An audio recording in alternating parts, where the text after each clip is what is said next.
menjelaskan tentang apa itu Ikatan Pelajar Muhammadiyah untuk lebih memperkenalkan diri kalian terhadap apa sih Ikatan Pelajar Muhammadiyah itu. Oke, kita mulai. Mungkin kalian dari luar sekolah Muhammadiyah sebelumnya atau bersekolah di SMP negeri dan sebagainya dan sekolah swasta lainnya, mungkin kalian terdengar kalian merasa asing dengan Ikatan Pelajar Muhammadiyah.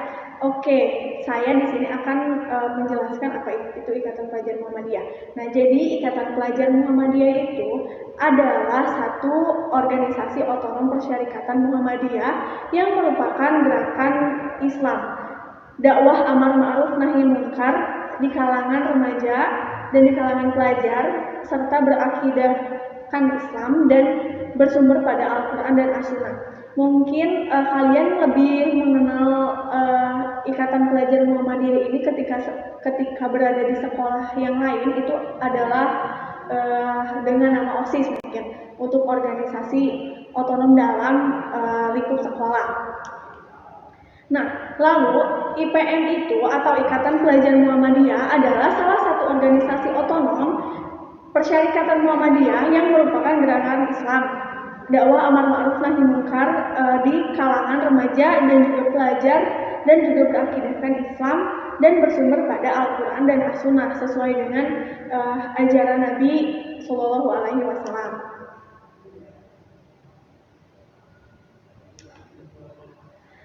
Nah, lalu saya akan menjelaskan sejarah dari Ikatan Pelajar Muhammadiyah itu sendiri. Nah, IPM ini lahir pada tanggal 5 Safar 1381 Hijriah bertepatan dengan tanggal 18 Juli 1961 Masehi. Berarti sekarang udah berapa tahun ya? Silahkan hitung sendiri. IPM ini didirikan oleh Kiai Haji Ahmad Dahlan dan ditetapkan pada Konferensi Pimpinan Wilayah IPM pada tahun 1992 di Yogyakarta.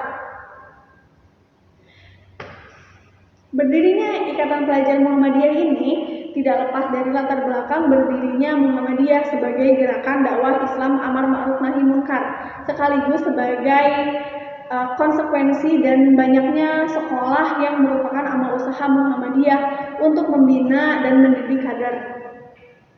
Nah, IPM pernah berganti nama menjadi IRM atau Ikatan Remaja Muhammadiyah pada tanggal 22 Jumadil Awal tahun 1413 Hijriah bertepatan dengan 18 November 1992 Masehi.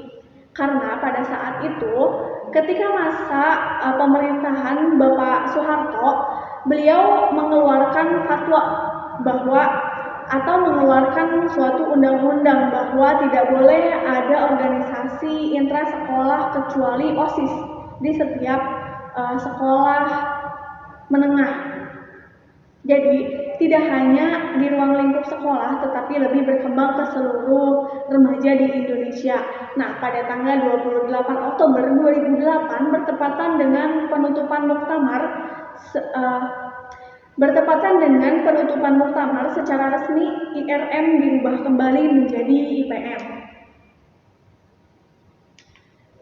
Nah, lalu ada bidang-bidang apa saja sih di IPM? Yang pertama itu ada perkaderan yang mengurus setiap kepengurusan dan mengurus setiap anggota dari IPM itu sendiri. Yang kedua ada kajian dakwah Islam. Kajian dakwah Islam ini seperti namanya, mereka mengkaji Al-Quran dan As-Sunnah serta menerapkan ajaran-ajaran Islam secara modern, secara kekinian gitu, untuk lebih masuk ke dalam seluruh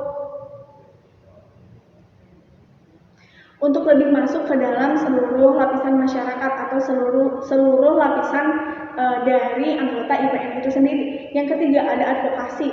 Nah, advokasi ini bertugas untuk membimbing siswa yang misalkan ada masalah, untuk membimbing untuk membimbing para anggota IPM itu sendiri, lalu kegiatan-kegiatan kemasyarakatan lainnya itu diadakan oleh advokasi. Nah, lalu ada apresiasi seni budaya dan olahraga. Seperti namanya, apresiasi seni budaya dan olahraga itu mereka paling asik gitu di IPM karena mereka selalu beraktivitas fisik, baik itu olahraga ataupun merefleksikan seni-seni yang ada di lingkungan sekitarnya dan sebagainya, seperti itu. Nah, yang kelima ada lembaga kewirausahaan. Nah, seperti namanya lembaga kewirausahaan.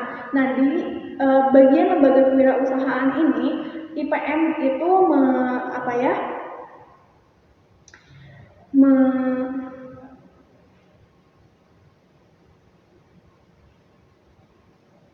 IPM itu mencetuskan berbagai hal untuk gimana caranya supaya Ikatan Pelajar Muhammadiyah ini terhidupi baik secara finansial dan sebagainya. Lalu yang terakhir ada pengkajian ilmu pengetahuan atau bidang PIP. Nah, pengkajian ilmu pengetahuan ini seperti namanya, pengkajian ilmu pengetahuan. Jadi setiap apapun ada ilmu pengetahuan yang baru atau ilmu pengetahuan yang lama mungkin sudah mulai dilupakan, mereka akan mengangkat itu kembali dan menjadikan itu sebagai kajian-kajian yang baru untuk merefresh ingatan-ingatan dalam diri kita, seperti itu.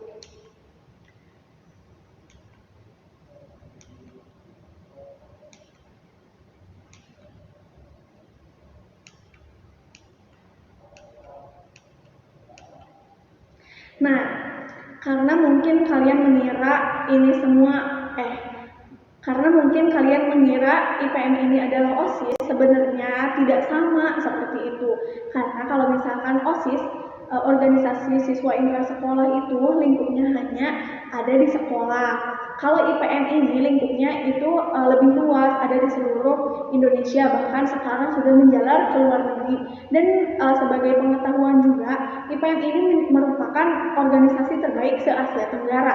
Gimana sih struktur kepemimpinan dalam IPM ini? Yang pertama itu ada pimpinan ranting.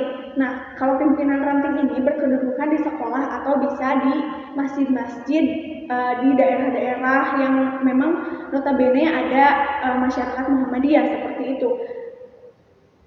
Lalu naik lagi ada pimpinan cabang.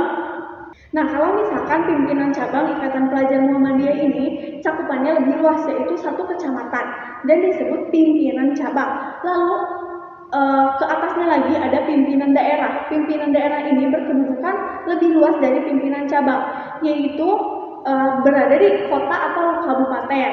Misalkan Kabupaten Bandung berarti pimpinan daerah Kabupaten Bandung misalkan. Berarti mereka yang ada di pimpinan daerah Kabupaten Bandung itu menguruskan cabang-cabang se-Kabupaten Bandung dan menguruskan ranting-ranting se-Kabupaten Bandung, seperti itu. Lalu ada pimpinan wilayah. Pimpinan wilayah ini berkedudukan di provinsi. Jadi kalau misalkan pimpinan wilayah itu cakupannya lebih luas gitu, ada di satu provinsi, misalkan pimpinan wilayah Ikatan Pelajar Muhammadiyah Jawa Barat, seperti itu, dan menguruskan pimpinan daerahnya, pimpinan cabangnya, seperti itu. Nah, lalu yang terakhir ada pimpinan pusat. Pimpinan pusat ini adalah pimpinan paling tertinggi di Ikatan Pelajar Muhammadiyah, yaitu mengurus Ikatan Pelajar Muhammadiyah satu Indonesia. Nah, kalau misalkan kalian sekarang berada di ranting, kalian bisa melanjutkannya nanti di cabang dan melanjutkannya di daerah, melanjutkannya di wilayah, serta sampai ke pimpinan pusat. Nah, untuk sekedar informasi lagi bahwa jarak umur untuk masuk ke dalam Ikatan Pelajar Muhammadiyah itu mulai dari 14 tahun sampai 23 tahun 11 bulan. Setelah struktural organisasi atau pimpinan-pimpinan sampai dari pimpinan ranting sampai pimpinan pusat Muhammadiyah, dari pimpinan ranting sampai pimpinan pusat Ikatan Pelajar Muhammadiyah, sekarang kita akan melaju ke lambang organisasi IPM. Nah, lambang IPM seperti yang kalian lihat sekarang, nah bentuk segitiga, perisai, runcing ke bawah merupakan deformasi atau melambangkan itu bentuk pena. bentuk pena seperti yang kalian tahu itu runcing ke bawah kan. Nah, lalu ada warna-warna dalam lambang IPM ini bukan tidak memiliki arti gitu,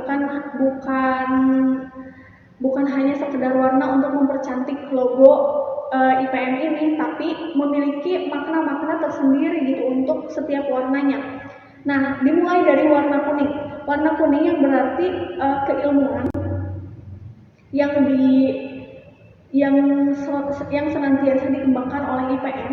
Lalu ada warna putih yang berarti kesucian, dan hijau melambangkan kerahmatan dari organisasi IPM ini. Nah, lalu ada gambar matahari yang berwarna kuning yang menunjukkan bahwa IPM adalah keluarga besar Muhammadiyah. Lalu di tengah bulatan matahari terdapat gambar buku atau gambar Al-Quran gitu yang suci, dan terdapat tulisan ayat Al-Quran di bawahnya itu yang berbunyi Nun wal qalami wa ma yasturun, yang artinya nun demi pena dan apa yang dituliskannya. Lalu ada huruf IPM yang berwarna merah dengan kontur hitam, yang dimana merah berarti berani serta aktif menyampaikan dakwah Islam, karena IPM mengemban tugas sebagai pelopor, pelangsung dan penyempurna amal usaha Muhammadiyah. Nah, mungkin kalian akan melihat struktur IPM, struktur pimpinan ranting IPM SMK Muhammadiyah Majalaya sebagai berikut. Mungkin penyampaian materi untuk pengantar Ikatan Pelajar Muhammadiyah dari saya cukup sekian. Jikalau ada yang ingin ditanyakan atau didiskusikan lebih lanjut, saya dengan terbuka untuk menjelaskan atau berbagi pengalaman bersama kalian semua. Semoga kalian juga tertarik untuk terlibat langsung dalam kepengurusan IPM di pimpinan ranting Ikatan Pelajar Muhammadiyah ini, karena bukan hanya pengalaman yang kalian dapat, kalian akan mendapatkan banyak ilmu baru, banyak teman baru yang tidak ada di bangku sekolah seperti itu, seperti yang saya rasakan sekarang. Mungkin sekian pengantar dari pengertian Ikatan Pelajar Muhammadiyah dari saya. Untuk kurang lebihnya saya memohon maaf, dan apabila ada ucapan-ucapan yang tidak berkenan di hati kalian, saya juga memohon maaf. Ini saya ucapkan